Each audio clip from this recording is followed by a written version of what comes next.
তো ব্লগ সেভাবে করা হয়নি সত্যি কথা বলতে। আমি ভাবলাম যে পাশের থেকে পাশে যেহেতু একটুখানি লেট করে যাই, তো একটু লেট করতে গিয়ে অনেকটা লেট হয়ে গেছে, 10টার সময় গেছি। তো তারপরে গিয়ে আমি জাস্ট খেয়ে নিয়ে দেখা করে চলে এসেছি।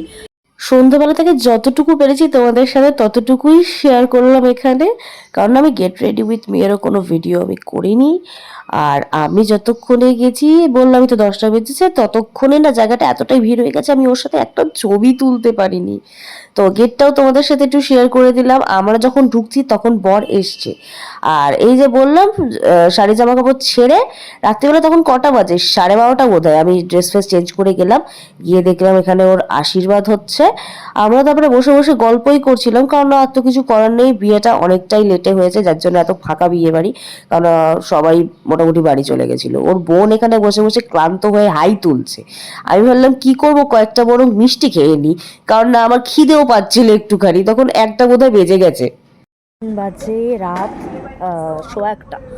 এখনো না বিয়ে শুরু হয়নি। আমি আর পারছি না, সারাদিন লাফালাফি করে করে এনার্জি চলে গেছে।